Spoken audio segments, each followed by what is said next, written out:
네, 로마서 15장입니다. 로마서 15장. 로마서 15장은요, 실질적인 로마서의 끝이에요, 사실은. 로마서가 16장까지 있지만, 16장은 이제 보통 편지의 추신으로 되어 있는 내용들이고, 추신은 이제 내용적으로 한 세 파트 정도로 되어 있습니다. 추신이라고 해가지고 중요하지 않다는 건 물론 아닙니다. 추신 끝에 있는 한마디라도 전부 다 성령의 영감으로 기록되어 있는 말이기 때문에 사람 이름 하나하나도 모두 하나님의 영감으로 기록되어 있기 때문에 소홀히 여기자는 말은 아니고요. 일반적인 편지 형식에 따르면은 이제 16장의 추신 개념이란 말이에요. 그래서 어떤 이제 로마서에서 전체 말하고자 하는 그 커다란 교리라든지 커다란 문맥 이런 모든 것들은 15장에서 이제 일단락 됩니다. 그런데 우리가 이제 쭉 앞에서부터 봤지만 12장, 13장, 14장 쭉 봤지만요. 모든 것들이 이제 사랑이라는 개념으로 설명이 되고 있어요.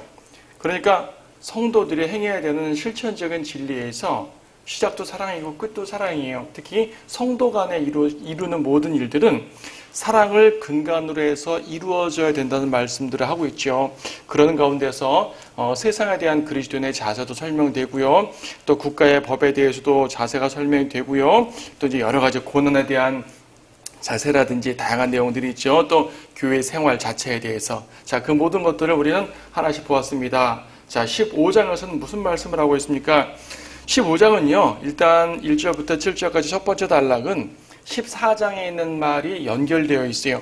그러니까 이제 어떻게 보게 되면 15장 7절까지가 14장이라고 말해도 큰 무리가 없을 정도로 문맥적으로 연결되고 있습니다. 자, 어떤 말씀입니까? 그러므로 우리 강한 자들이 마땅히 연약한 자들의 약함을 담당하고 우리 자신을 기쁘게 하지 말아야 할 것이라. 우리가 지난 시간에 14장을 볼 때 연약한 자들 또 믿음으로 강한 자들에 대한 설명을 했었는데 바로 그 내용으로서 이어지고 있는 것을 볼 수가 있죠. 우리 가운데 각 사람은 선을 위하여 자기 이웃을 기쁘게 하고 세워주자. 그리스도께서도 자신을 기쁘게 하지 아니하셨으니 기록된 바 주를 비방하는 자들의 비방이 내게 임하였나이다 한과 같으니라. 예. 그래서요, 15장의 맨 앞부분은 14장에 있는 것처럼 이제 강한 자들에게 연약한 자들을 받아들이는 것에 대한 권면입니다. 그래서 약하고 강한 거, 우리가 14장을 봤을 때요, 이 약하다, 연약한 자들이라는 개념이 뭐 초신자로서 연약하다는 그런 개념이 아니고, 그렇죠? 세상적으로 막 그런 육신적이라서 연약한 사람이라기보다는 어떤 특정 이제 의심스러운 쟁점들에 대해서 좀 집착하는 사람들에 대해서라고 말씀드렸어서, 그렇죠? 14장의 문맥은 분명 그렇게 쭉 설명을 하고 있습니다. 자, 생각해 보세요. 집착하는 자와 성령 안에 자유롭게 향하는 자. 당연히 자유롭게 향하는 자들이 믿음이나 모든 면에서 월등한 사람들이죠. 자, 집착한다는 것 자체가 자신의 생각을 고집한다는 말 아니겠어요? 이것도 일종의 육신적이라는 말이 되겠지요.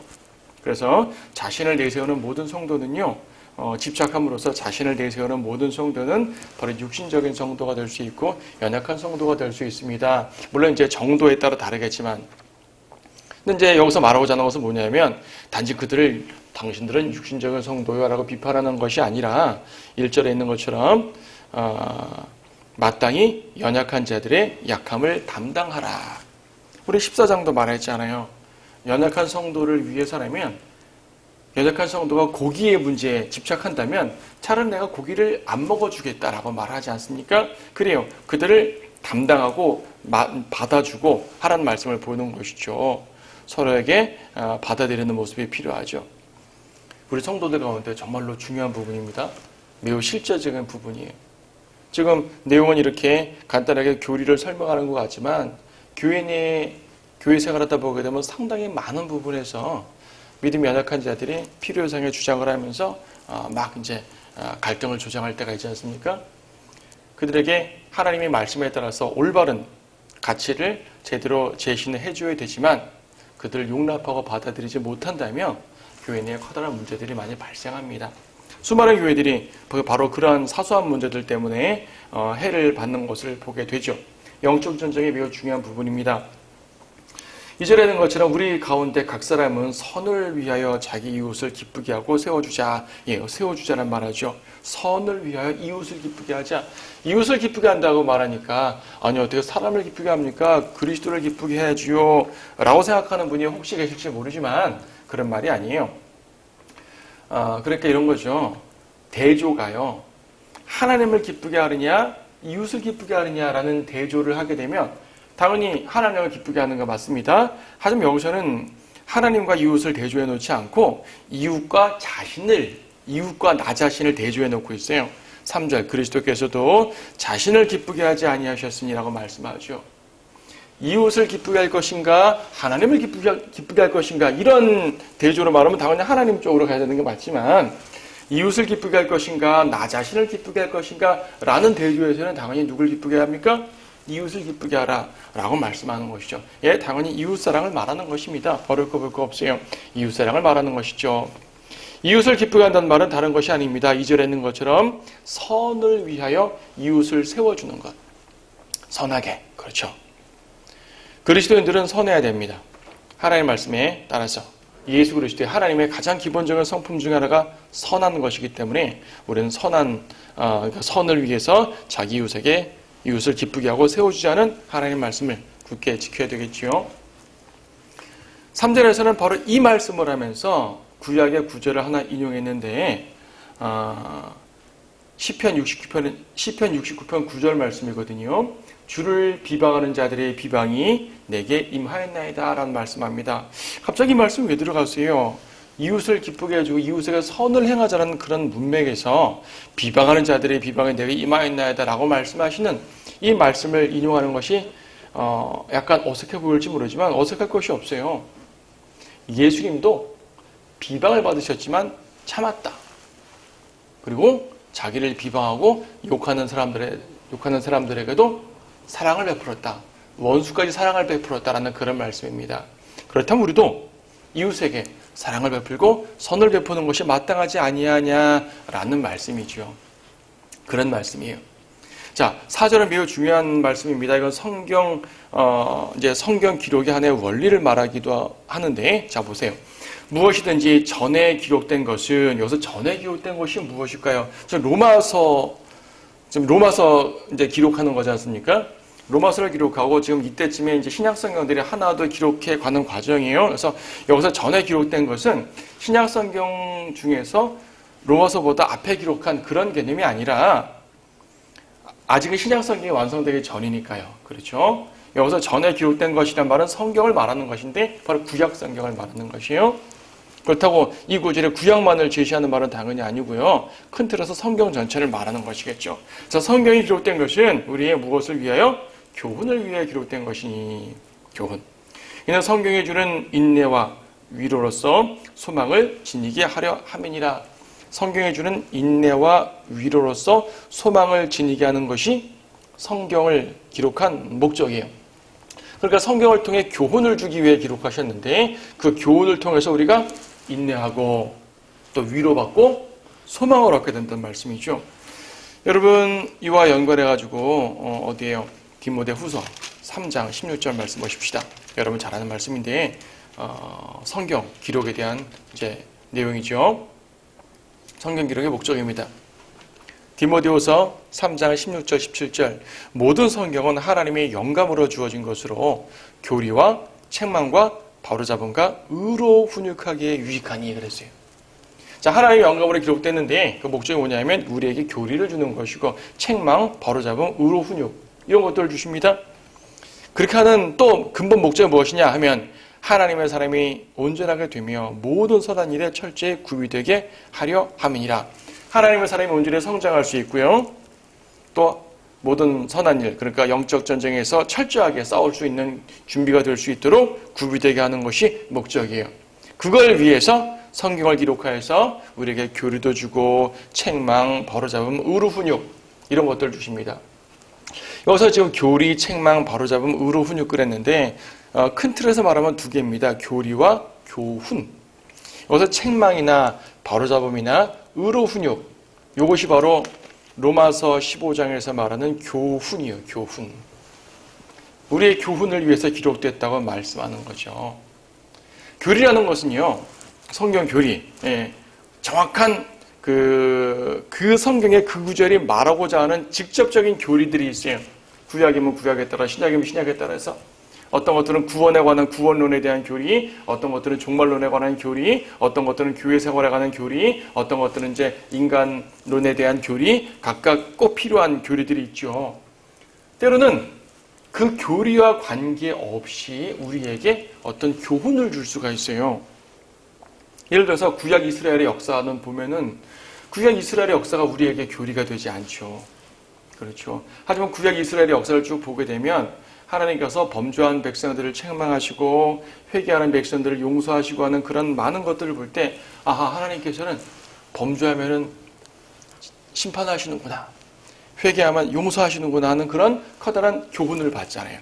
이스라엘 백성이 행하는 어떤 사소한 일 하나까지도 하나님께서 그들을 대하시는 모든 일들에 대해서도 우리는 교훈을 받습니다. 심지어 율법을 통해서도 교훈을 받아요, 여러분. 율법을 보게 되면 여러분 가장 먼저 떠오르는 것이 뭐예요? 먹는 문제. 이건 먹고 이건 먹지 말라. 이건 깨끗한 음식이다. 이거는 더러운 부정한 음식이다. 하잖아요. 돼지고기 먹지 말라. 돼지고기 먹지 말라는 것은 구약 유대인들을 위한 교리예요. 그들은 정말 그걸 먹으면 안 돼요. 그렇죠.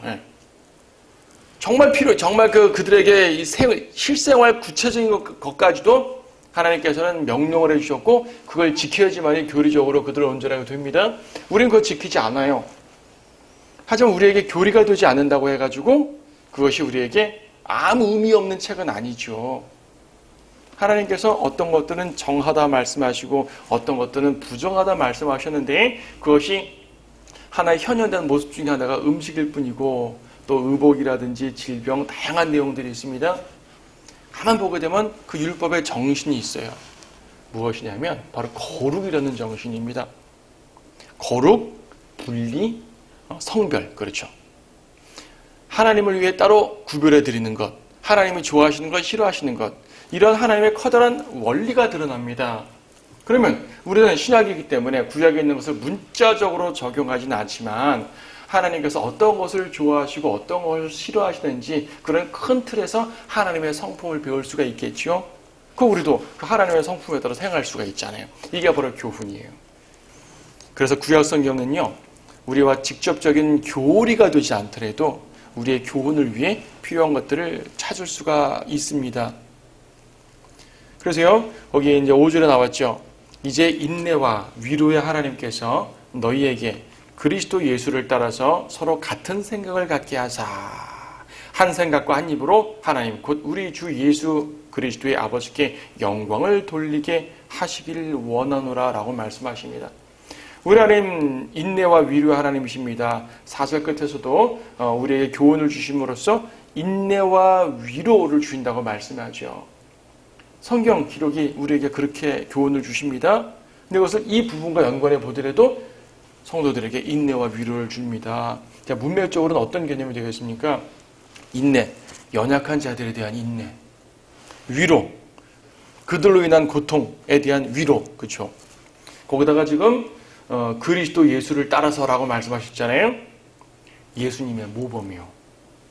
예수님의 모범. 주님께서 고난을 받으셨지만 비방을 받으셨지만 참으셨다는 말씀을 볼 수 있지 않습니까? 그래서요, 연약한 자들에 대한 인내, 그들로 인한 고통에 대해서 위로, 예수님의 모범, 이 모든 것들을 통해서 우리가 무엇을 이루시냐면 5절 끝에 서로 같은 생각을 갖게 한다고 말씀하셔요. 같은 생각. 6절도 한 생각과 한 입으로 하나님 곧 우리 주 예수 그리스도의 아버지께 영광을 돌리게 하신다고 하지 않습니까? 한 생각과 한 입. 자, 우리가 교회로 보였는데요. 교회로 보였어요. 그렇죠? 교회로 보였는데 우리가 이제 구원받았다는 이유만으로 서로 다르지만은 예수님의 몸이에요. 근데 지역교회는 실질적으로 같이 예배드리고 복음 전하고 사역도 하고 활동도 해야 되니까 좀 더 같아야 되잖아요. 그렇죠? 지역교회가 한 생각을 품지 않으면 함께 나아갈 수가 없습니다. 그래서 한 생각이 매우 중요하죠. 한 생각.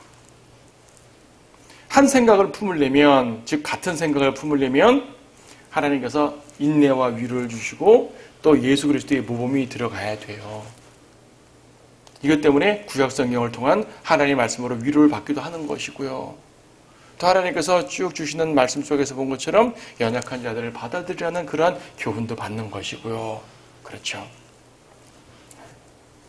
우리가 오전에도 요한복음 17장을 통해서 말하면서 예수님께서는 그 성도들이 하나가 되길 원한다 그랬지 않습니까? 그래서 하나 되는 것이 무슨 교단 연합이나 에큐메니컬 연합 이런 걸 말하는 것이 아니라 그랬잖아요. 무엇입니까? 그리스도의 몸에 속한 성도들이 서로 한 생각을 갖게 된다는 것입니다. 자기의 육신적인 생각, 세상적인 생각들을 다 내려놓고 예수 그리스도의 생각으로 말미암아 복음에 대한 생각으로 말미암아 진리로 말미암아 하나가 될 수 있어야 된다는 걸 말하는 거죠. 그것이 바로 한 생각과 한 입으로 하나님께 영광을 돌린다는 그런 의미입니다. 그렇죠? 이건 어떨 때 이루냐면 7절에 있는 것처럼 그러므로 그리스도께서도 하나님의 영광이 이르도록 우리를 받아들이신 것 같이 너희도 서로를 받아들이라 그럽니다. 서로를 받아들일 수 있어야 됩니다. 서로를 받아들여야지만이 우리는 하나가 될 수가 있는 것이에요. 자, 두 번째 내용은 뭡니까? 8절부터 이제 내가 말하노니 예수 그리스도께서는 하나님의 진리를 위하여 할례의 일꾼이 되셨으니 이는 조상들에게 주신 약속들을 확고히 하시고, 자 8절부터가 이제 15장에 있는 큰 이제 직접적인 주제예요. 7절까지는 이제 14장과 연결되는 내용이고 8절부터 문맥이 바뀌죠. 예수님은 할례의 일꾼이 되셨다 말합니다. 할례의 일꾼이란 말은 유대인들을 위한 일꾼이란 말이죠. 할례는 율법과 연관되는 것인데 율법과 연관된 백성은 유대인이니까 유대인들을 위한 일꾼이다라고 말씀하셔요. 예수님께서는 이방인들의 일꾼이 아니고 유대인들만을 위한 일꾼이셨습니까? 아니죠. 예수님은 이방인들을 위한 일꾼도 되셨어요. 하지만 1차적으로는 유대인들의 일꾼이 되셨잖아요. 사실은 이방인들에 대한 일꾼이 되시고 이방인들을 구원하시는 것을 말하고 있는데 1차적으로 그것을 논리적으로 말하기 위해 유대인에 대한 언급을 먼저 하시는 것입니다. 사실 뒤에 쭉 보게 되면 이 뒤의 내용들은 사도 바울 자신이 내가 이방인들을 위한 일꾼이 됐다라고 말하는 그 문맥이에요. 이방인들을 위한 사도다라는 걸 말하는 문맥 속에 맨 먼저 일단 예수 그리스도를 제시하십니다. 예수님을 제시하는데 예수님을 할례의 일꾼으로 제시하셔요. 유대인들을 위한 일꾼이란 말입니다. 이유가 있죠. 자, 예수님께서 할례의 일꾼이 되신 이유가 무엇입니까? 8절 뒷부분에 이유는 조상들에게 주신 약속들을 확고히 하시는 것이에요. 또 있습니다. 9절 이방인들로 하여금 하나님의 자비하심을 인하여 그분께 영광을 돌리게 하려 하심이니라고 되어 있죠. 그러니까 두 가지입니다. 예수님께서 할례의 일꾼이 되신 것은 유대인들에게는 조상들에게 주신 약속을 확고히 하기 위함이고 이방인들에게는 하나님의 자비하심을 따라 구원받게 하기 위함이다 라고 되어 있는 것이에요. 자, 유대인들에게 조상들에게 주신 약속을 확고히 하신다는 말씀은 무슨 말입니까? 구약의 모든 예언을 이룬다는 말이죠. 여러분 지금 구약 성경 다 살펴보지 않겠지만 구약에 이스라엘을 위해 주신 예언들 많이 있죠. 아브라함의 언약, 다윗에게 준 언약, 수많은 언약들이 있지만 이것은 이스라엘 백성들에게 그 땅, 가나안 땅을 주시고 그 땅에서 영영히 살게 하시며 또 하나님의 백성으로서 영원토록 영광을 누리게 하겠다는 그런 약속들이 수없이 많이 있는 거죠. 이스라엘은 하나님의 백성이에요. 구원받은 백성인 것이죠. 그렇게 예언이 되었습니다. 근데 그것을 이루려면 예수님 시대 전까지 유대인들은 많은 고난도 받고 또 배교도 하고 막 그랬단 말입니다. 예수님께서 오셔서 1차적으로 구약 성경을 성취하셔야 돼요. 그 말은 예수님께서요. 다윗의 보좌를 차지하시는 메시아 왕이 되어야 된다는 말입니다. 물론 예수님께서 십자가에 돌아가 죽으셨고요. 초림 때 왕이 되시지 않고 재림 때의 왕이 되시겠지만 주님이 왕이라는 사실은 마태복음부터 쫙쫙 제시된 것이에요. 그분은 구약 성경을 이루기 위해 오셨어요. 그렇게 함으로써 유대인들에게 내가 너희의 구원자야. 구약에 예언된 대로 나는 너를 구원하러 왔어. 라는 것이 제시가 됐습니다. 그래서 예수님이 먼저 할례의 일꾼을 제시가 되셔야 돼요. 하지만 예수님께서는 유대인들만을 구원하시는 것이 아니란 말입니다. 그래서 9절에서 이방인들로 하여금 하나님의 자비하심을 인하여 그분께 영광을 돌리게 한다. 이방인들이 하나님의 자비하심을 인하여 구원받는단 말입니다. 자, 우리 앞에서 11장 가서 자세히 봤어요. 11장 가서 자세히 봤죠. 특히 이제 올리브나무 비유하면서 유대인들이 하나님께 선택받은 민족이었는데 그들이 범죄가 심하니까 하나님께서 그 가지의 일부를 잘라 버리시고 돌 올리브나무인 이방인들을 갖다 접붙여 놓으셨어요. 그러니까 유대인들의 죄가 이방인들의 구원을 이룰 수 있는 하나의 계기가 되는 것입니다. 이방인들의 이것이 하나님의 은혜요 자비죠. 그리고 다시 이방인들이 떨어져 나가고 유대인들이 다시 접붙임 받아요. 다시 유대인들이 또 구원받게 되는 것입니다. 하나님의 커다란 지혜가 이러한 과정들을 통해서 유대인과 이방인 모두를 구원한다는 것을 말씀드린 바 있었습니다. 그래서 바로 그러한 과정 속에 있는 내용이에요. 이방인들을 구원시킨단 말입니다. 유대인들을 구원하러 오셨지만 그들이 거절함으로써 이방인들이 구원을 받게 돼요. 나중에 이 모든 과정을 통해서 유대인도 구원을 받게 되는 것이죠. 자, 하나님의 커다란 역사를 우리는 11장에서 말씀드렸고 다시 한번 기억했어요. 지금 사도 바울은 이 중에서 이방인들을 위한 사역에 포인트를 맞추고 있습니다. 예수님이 할례의 일꾼이 되셨다는 것은 이 모든 논리의 도입 부분일 뿐이고 이렇게 해서 나는 이방인의 사도가 됐어요 라고 말하는 거죠. 이방인들이 구원받는 것에 대해서 9절, 10절, 11절, 12절에서는 구약 성경의 몇몇 구절들을 인용했습니다. 9절에는요, 시편 18편 49절을 인용하면서 이로 인하여 내가 이방인 가운데서 주께 고백하고 주의 이름을 찬송하리이다 그랬어요. 10절에서는 신명기 32장 43절을 인용하시면서 너희 이방인들아 그분의 백성과 함께 즐거워라 라는 말씀을 인용하셨고요. 11절에서는 시편 117편 2절을 인용하시면서 너희 모든 이방인들아 주를 찬양하라. 너희 모든 백성들아 그분을 찬양하라. 그래서 이방인들을 말하는 거죠. 12절에서는 이사야 11장 10절을 인용하면서 이새의 뿌리 곧 이방인들을 다스리기 위하여 일어나시는 이가 있으니 이방인들이 그를 신뢰하리라. 다 이방인들. 이 모든 구절들은요. 구약 성경에서 이방인들이 하나님을 찬양하게 되는 그런 구절들입니다. 근데 사실 구약에서 이방인들이 하나님을 찬양한다 개념과 신약에서 이방인들이 하나님을 찬양한다 개념이 조금 개념이 달라요.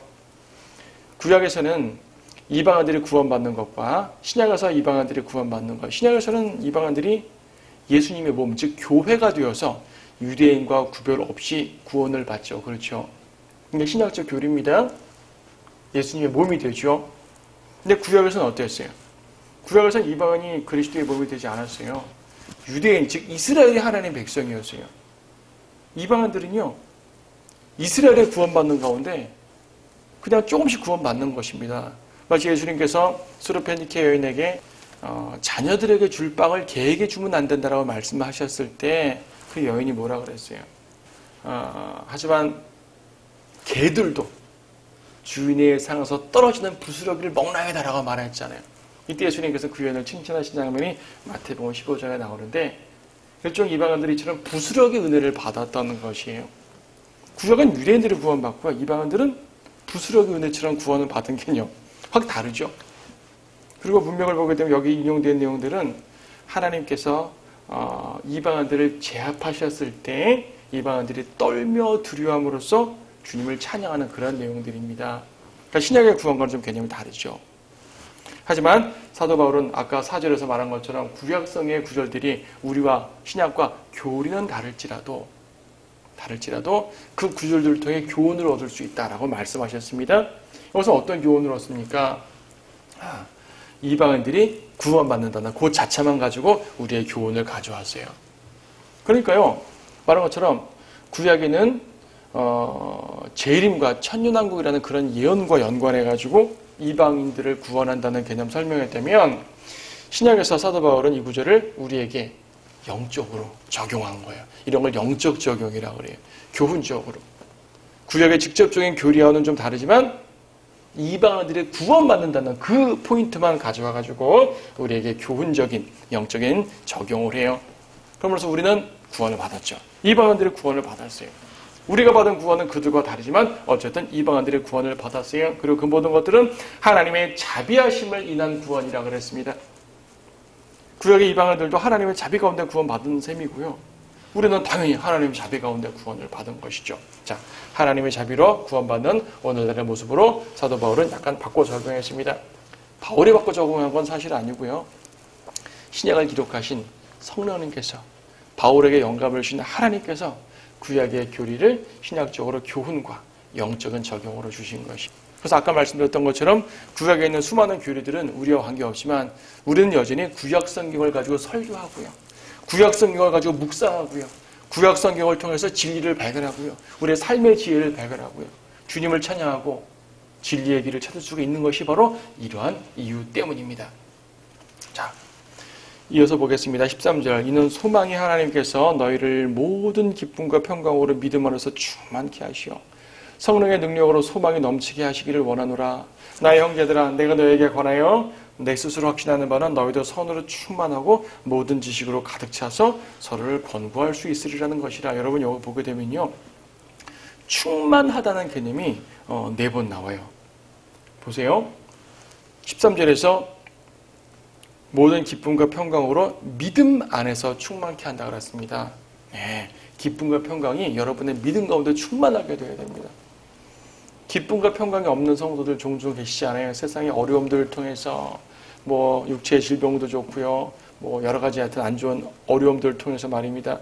기쁨이 없죠? 평강이 없죠? 하지만 주님께서는 믿음 가운데서 충만케 하신다 그랬습니다. 믿음을 통해서. 그럼 우리가 믿음을 가져야 되는 거겠죠? 또 13절 뒤에서 어떻습니까? 성령의 능력으로 소망이 넘치게 한다. 넘치는 거니까 충만한 거죠. 그렇죠? 예. 성령의 능력으로 소망이 넘친대요. 성령께서 우리 안에 충만히 역사하셨어요. 그분의 능력이 넘치게 되면 우리는 소망을 또한 이룰 기쁨 가운데 기쁨의 소망을 넘치게 품을 수 있다는 얘기죠. 14절에서는 또 뭐가 충만합니까? 너희도 선으로 충만하라. goodness, 선한 것. 선한 것으로 충만하라 말씀하십니다. 그리고 마지막으로 모든 지식으로 가득 차서, 가득 찬다는 말도 충만하다는 말이니까요. 특히 14절에 선으로 충만하다는 것과 지식으로 충만하다는 것을 연결해 보십시오. 어떤 사람들은 지식으로 충만하니까 선하지 않고 교만해요. 그건 진정한 지식이 아니죠. 영적 지식이 아니에요. 진정한 영적 지식이 충만하게 되면 그는 선하게 됩니다. 특히 2절, 3절에 있는 것처럼 이웃에게, 특히 성도들에게 선을 베푼다 그러죠. 지식이 충만하면 연약한 성도들을 오히려 용납하고 받아들이고 그들에게 선을 베풉니다. 근데 수많은 사람들 어설픈 지식이 충만하니까 오히려 교만하게 되고요. 다른 사람들을 누르려는 것이고요. 갈등을 유발시키고요. 그렇습니다. 그 사람들은 온전한 지식으로 충만한 것이 아니죠. 영적 지식은 선행으로 나타난다는 사실을 분명히 기억하시기 바랍니다. 15절. 그러나 형제들아, 내가 너에게 어떤 부분을 아주 담대하게 썼으니 이는 하나님께서 내게 주신 은혜로 인하여 너희로 생각나게 하려 함이라. 여기서 담대하게 쓴 부분이 무엇이냐면 바로 이방인들에 관한 교리입니다. 이방인들이 어떻게 구원받고 그들이 어떻게 하나님의 백성이 되는지 유대인들이 깜짝 놀라도록 연약한 성도들을 위해서 좀 살살 말하다가도 이건 살살 말할 수 있는 것이 아니에요.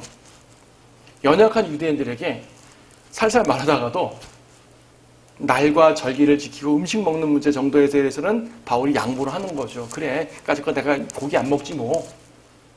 하지만 그들이 구원받고 하나님의 백성이 되고 그리스도의 몸이 되고 하는 그런 모든 문제에 있어서만큼은요, 이거는 확실하게 말해줘야 되거든요. 유대인들이 때때로 많이 힘들어할지라도 알려줘야 되는 거예요. 그래서 우리가 연약한 성도들을 받아들임에도 불구하고 하염없이 마냥 받아만 들일 수는 없는 것이고 그들의 이제 육신적인 행위들을요 오히려 가르쳐야 되는 것이요. 그래서 사도 바울이 때로는 강하게 말하기도 했다는 사실을 보게 됩니다. 16절에서 이는 나로 이방인들을 위한 예수 그리스도의 일꾼이 되게 하시어 하나님의 복음을 수행하게 하심으로써 이방인들을 제물로 드리는 일이 성령으로 거룩하게 되어 받으실 수 있도록 하심이라. 자, 앞에서 예수 그리스도를 할례의 일꾼이라고 말씀하시면서 유대인들을 위한 일꾼이라고 말씀하시면서 반전을 가져왔죠. 이방인들을 위한 부분을 좀 더 직접적으로 썼어요. 그리고 사도 바울이 이 부분을 내가 강력하게 말한다 라고 말하고 다시 16절에서는 나는 이방인들을 위한 일꾼이야 라고 말씀하죠. 예수 그리스도의 일꾼이 됩니다. 예수님은 할례 일꾼이잖아요. 아까 8절 9절 봤죠. 할례 일꾼으로 제시되었지만 이방인들을 위해서도 주님은 일꾼이셔요. 그런데 그 이방인들을 위한 일꾼을 그 일을 하시려면 이방인들을 위한 별도의 일꾼을 선임하셔야 돼요. 그가 바로 사도 바울입니다. 물론 사도 바울 이후에 우리 모두가 그렇지만 1차적으로 사도 바울이에요. 12사도들은 여전히 유대인들을 위한 일꾼으로서 역할을 많이 했는데 사도 바울은 처음부터 이방인들을 위한 일꾼으로서 역할을 하게 되었죠. 바로 그 일을 위해서 예수님께서는 그를 선택하셨기 때문입니다. 사도행전 9장부터 보면 그런 내용이 쭉 나오죠. 다음에 사도행전 공부할 기회가 있을 것입니다. 바울은 무엇을 통해서 쓰임 받았습니까? 16절에 있는 것처럼 하나님이 복음을 수행케 하셨다. 복음을 전함으로써. 복음 이후에는 자랑하지도 않았어요. 17절 그러므로 내가 예수 그리스도를 통하여 하나님께 속한 그 일들에 대해 자랑할 것이 있느니라. 자랑한다고 사도 바울이요 육신적인 걸 자랑한 것이 아니에요. 사도 바울은 공부도 많이 했습니다. 언어도 많이 알았습니다. 바리새파에 속해가지고요 정통 유대인으로 보여줬었어요.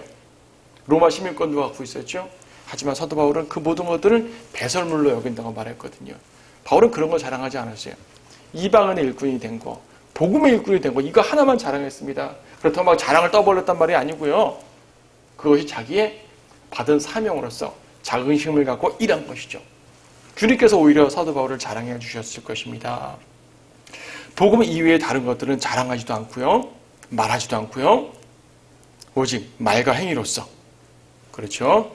거기 18절 그리스도께서 이방인들을 순종하게 하시려고 나를 통하여 이룩하신 것들 외에는 내가 어떤 것도 감히 말하지 아니하겠노라.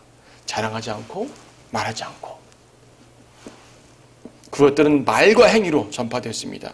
능력 있는 표적들과 이적들을 통해 전파됐습니다. 하나님의 영의 능력으로 이룩되었습니다. 하나님께서 사도 바울을 그렇게 쓰셨다는 것을 언급해요.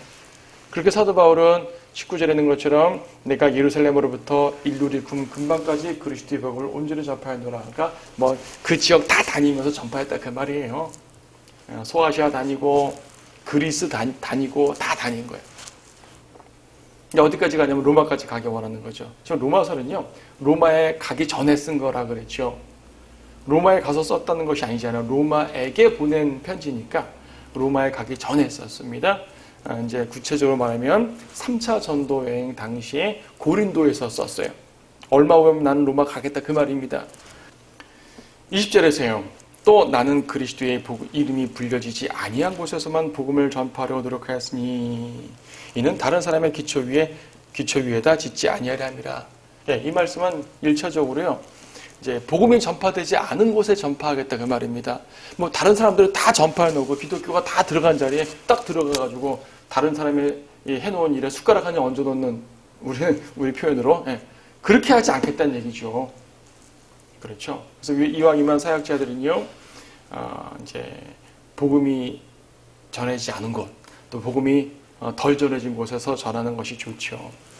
그런데요, 그렇게 말하면 오늘날 이 구절을 지킬 수 있는 사람은 거의 없어요. 아예 저기 아프리카 오지, 호주 오지, 이런 데 가서 전파하지 않는 한 전파할 수가 없잖아요. 공산국가, 이슬람, 무슬림 국가 이런 데 가서 전파하지 않는 한 어디 가도 다 예수님의 전파가 있어요. 여러분 대한민국에 어디 가서 교회를 개척해도 다 십자가 걸려 있습니다. 그들이 다 예수님을 제대로 아는 건 아니지만요. 예수님의 말 한번 들어본 사람들 많잖아요. 그래서 이 말씀을 문자 그대로 해가지고 교회가 없는 곳에 가서 전파하겠다 하게 되면 이 말씀을 문자적으로 지킬 수 있는 사람이 지금은 거의 없어요. 그런 말이 아니죠. 그런 말이 아닙니다. 아무리 교회는 많아도요. 예수 그리스도에 대해서 제대로 알지 못하고 제대로 듣지 못했잖아요. 사실 교회가 많은 목사님들이 많은 이 서울 땅도 일종의 불모지일 수가 있어요. 복음을 전하다 보게 되면 복음을 처음 듣는 사람들도 많이 있단 말입니다. 죄인들이 있는 곳에는 누구나 갈 수가 있는 것입니다. 여기서 말하는 것은요. 다른 사람의 기초 위에 짓지 않습니다. 당연히 그리스도의 기초 위에 짓죠. 그리고 다른 사도들이란 사역 위에다 하지 않겠다는 말일 뿐입니다. 어쨌든 사도 바울은 독자서 사역을 했고요. 또 당시에는 이제 이 복음이 전해지지 않은 곳이 대다수였으니까 그런 곳에다가 복음을 전하죠. 자, 조금 전에 제가 말씀드린 것처럼 사도 바울은 로마에 가려고 계획을 잡았다 그랬습니다. 22절 마지막 부분이에요. 이로 인하여 내가 너희에게 가려던 것도 여러 번 방해를 받았느니라. 이제는 이 지방이 이를 곳이 더 이상 없고 소아시아 지역 다 전한 거예요. 그리스 지역, 마케도니아 지역 다 전한 것이에요. 더 이상 이 지역 전할 거 없습니다. 근데 다른 곳으로 가야 돼요. 또 수년 동안 너희에게 가고 싶은 큰 소원이 있었으니 로마로 가자는 얘기죠. 이탈리아로 가자는 얘기죠. 그리고 이탈리아 넘으면 뭐가 있냐면 스페인이 있죠. 24절 스페인으로 갈 때 너희에게로 가겠노라. 이는 내가 지나가는 길에 너희를 보고 싶고 우선 너희와 잠시 교제로 기쁨을 나눈 후에 너희의 전송을 받아 그곳으로 보내어지기를 바람이라. 그러니까 사도 바울은요, 스페인으로 가는데 로마를 들렸다가 스페인으로 갈 생각이었던 것이죠. 로마를 들렸다가 스페인. 근데 지금은 그리스 남부에 있는 고린도에 있어요. 그리스 남부에 있는 고린도에 있는데 로마에 갔다가 스페인도 간다. 스페인 가는 게 큰 목적이고 로마에 가서 너희들의 전송을 받고 싶다 그 말입니다. 28절도 그러므로 내가 이 일을 마치고 이 열매를 그들에게 확증한 후에 너희를 거쳐 스페인으로 가리라. 사도 바울의 계획은 로마를 거쳐 스페인으로 가는 겁니다. 근데 로마서를 쓰고 얼마 후에 사도 바울은 로마로 바로 간 게 아니라 예루살렘으로 먼저 갔어요. 그리고 결과적으로 로마로 가긴 갔는데 로마에서 붙잡힙니다. 그리고 2년 동안 억류되어 있습니다. 이게 사도행전의 끝이에요. 끝이에요. 그리고 더 이상 사도 바울이 스페인에 갔는지는 기록되지 않아요. 스페인에 가는 것이 계획은 되었지만 스페인에 간 건 기록되어 있지 않고요. 로마에서 멈춰 있을 수 있습니다. 근데 로마에서 2년 동안 억류된 이후에 잠깐 풀려났었기 때문에 그때 스페인에 갔을 수도 있다 라는 추측을 하는 것이고요. 성경 내에서 직접 갔다는 언급은 없습니다. 사도 바울의 마음이죠. 여러분들이 소원하는 모든 것들을 다 이룰 수도 있고 이루지 못할 수도 있습니다. 그렇죠. 하지만 주님 안에서 비전을 갖고요. 주님 안에 서원하고요. 하나님 안에서 영적인 포부를 갖고 주님, 제가 이 일을 하기 원합니다. 주님께서 허락하시면 저에게 이걸 해 주십시오. 특히 주님의 사역과 연관해서 말할 때 말입니다. 그렇게 여러분들이 사도 바울 같은 그런 마음을 품고 주님의 일에 나서기를 바라는 것입니다.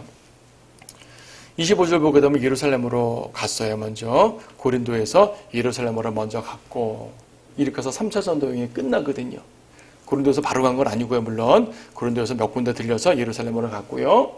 거기서는 로마로 정상적으로 복음을 들고 여행 간 것이 아니라 사도행전에 보는 것처럼 예루살렘에서 붙잡혀서 로마로 압송돼 간 것이죠. 압송돼 갔어요.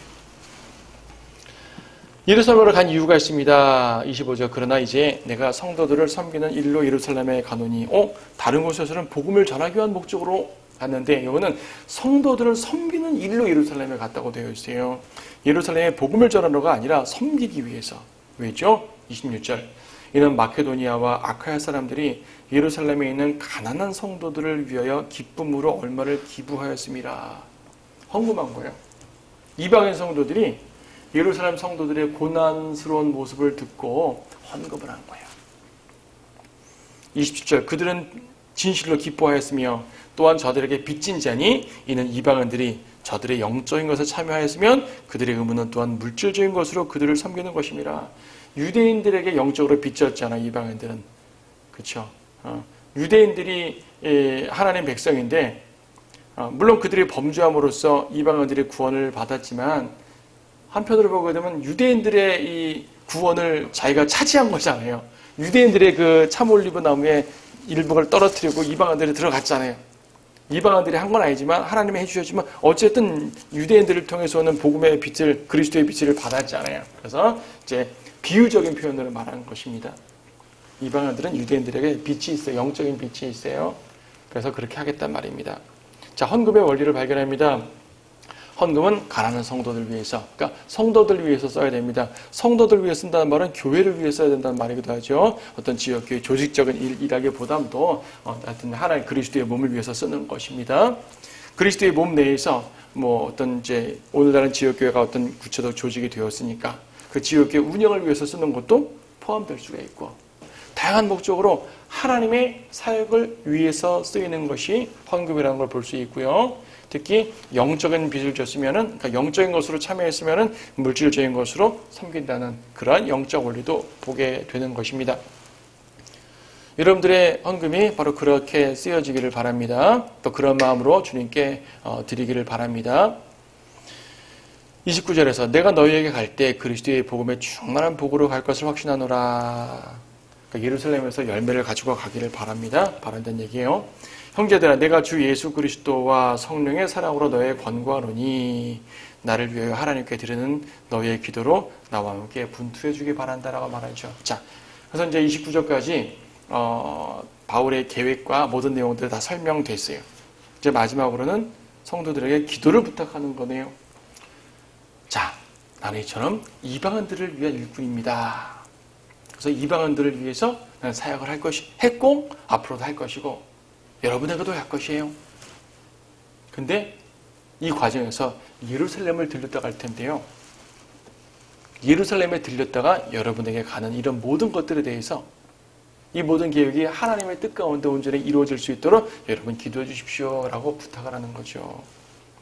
그래서 이제 목사님들이 하나님의 사역과 연관해서 성도들에게 기도를 부탁할 때가 있는데 사도 바울도 그런 모습인 것이죠. 나를 위해 기도하라. 그렇죠? 나를 위해 기도해 주시오. 기도로서 분투해달라. 분투가 뭐예요? 막 싸우는 거죠. 네, 열심히 행하는 것입니다. 기도는 영적 전쟁이에요. 나와 함께 영적 전쟁 해주시오 말입니다. 왜 그렇죠? 31절 나로 유대에 있는 믿지 아니하는 자들로부터 구출되게 하며, 바울은요 예루살렘에 가게 되면 믿지 않는 유대인들에게 박해를 받을 것을 알고 있었어요. 사도행전 20장에 보게 되면 이제 바울이 이제 에베소, 밀레토 오고 쭉 지나가는데요. 그 과정에서 선지자들이 또 하나님의 성령이 이끌림 받는 자들이 바울에게 당신 예루살렘 가게 되면 이렇게 붙잡힙니다. 경고했었습니다. 근데 사도 바울은 사실요 그들의 말을 듣기 전부터 이미 고린도에서부터 로마서 쓸 때부터 예루살렘 가면 나는 붙잡힐 거야, 박해받을 거야라는 걸 알고 있었어요. 알면서도 가는 것이 헌금을 갖고 갑니다. 다른 사람한테 헌금 보내도 되잖아요. 바울은 직접 갔습니다. 죽음을 무릅쓰고 이 섬김의 봉사를 직접 하기 원해서 갔습니다. 또 그들에게 복음의 증거를 보여주기 위해서도 갔습니다. 고난 가운데서도 믿음의 승리를 하기 위해서 갔습니다. 다만 그 모든 과정에서 승리할 수 있도록 기도해달라고 하는 거죠. 그렇죠. 또 예루살렘을 위한 나의 섬김이 성도들에게 받아들여지도록, 성도들이 안 받으면 안 되지 않습니까? 받아들여지도록, 순수한 섬김의 의도를 받아들여지도록 또 기도해달라라고도 하죠. 마지막 32절에서는 또 내가 하나님의 뜻에 따라 기쁨으로 너희에게 나아가 너희와 더불어 새 힘을 얻도록 기도하라. 그렇죠? 유대에서 박해를 받을 때 견디도록 기도해달라. 또 성도들에게 이 선한 의도가 잘 받아들이도록 기도해달라. 또 이 모든 걸 끝내고 계획대로 여러분에게 갈 수 있도록 기도해달라. 그렇죠? 아주 정상적인 기도 요청 같습니다. 31절 보게 되면 중요한 말이 있죠. 너희에게 나아가도록 기도하라가 아니라 너희에게 나아가 너희와 더불어 새 힘을 얻도록 기도해달라 그랬어요. 새 힘을 얻도록 기도해라. 무슨 말입니까? 성도들의 교제는 성도에게 새 힘을 얻게 하는 것입니다. 사도 바울이 로마에 가서 로마 성도들을 만나면 새 힘을 얻는 거예요. 로마에만 그렇게 했어요? 다른 지역 가서도 마찬가지죠. 성도가 성도를 만나는 건 새 힘을 얻습니다. 그래서요, 여러분 우리 항상 만나는 성도들도 새 힘을 얻는 것이지만 때로는 이렇게 그 외부에 있는 멀리 있는 성도들을 또 이런저런 기회를 만날 수도 있잖아요. 정말 힘이 됩니다. 요즘에는 코로나 때문에 이제 온라인 예배를 함으로써 일주일에 만나는 것도 제약이 돼서 잘 되지 않아서 참 매우 안타깝습니다. 아마 이것 때문에 힘이 좀 많이 다소 떨어질지도 모르겠어요. 하지만은 전화나 다른 걸 통해서도 지속적으로 우리는 교제해야 돼요. 무엇보다 기도 가운데 교제를 하면 됩니다. 기도 가운데 하나가 되시고요. 영 안에서 만나고요. 그러지 않으면 힘을 얻을 수가 없어요. 주님께 받는 힘과 별도로 성도들에게도 힘을 받아야 됩니다. 여러분 반드시 그렇게 하시기 원해요. 그렇게 함으로써 우리가 또 새 힘을 얻고 힘을 얻어서 주님께 영광을 돌렸으면 좋겠어요. 그렇게 또 사역을 해야죠. 마지막 절은 이제 평강의 하나님께서 너희 모두 함께 하시길 바라노라. 아멘. 자, 모든 기도를 부탁한 다음에 모든 할 말을 다 끝낸 다음에 평강의 하나님께서 너희 모두 함께 하시길 바라노라. 축복해 주는 거죠. 네, 축복해 주고요. 성도들 서로서로 축복해 줘야 됩니다. 하나님께서 여러분과 함께 하시기를 바랍니다. 하나님의 평강이, 하나님의 은혜가, 하나님의 사랑이 여러분 가운데 항상 있기를 바랍니다. 라는 것은요, 꼭 목사님이 성도들에게만 해주는 것이 아니라 성도들 스스로도 서로서로도 해야 되는 것이고요. 또 성도들이 목자에게 하기도 하는 것이고요. 그렇죠? 서로 간에 복을 빌어주고 축복해주고 그런 가운데 또 힘을 얻어 주님께 영광을 돌리고 그런 모든 성도들 되었으면 좋겠습니다.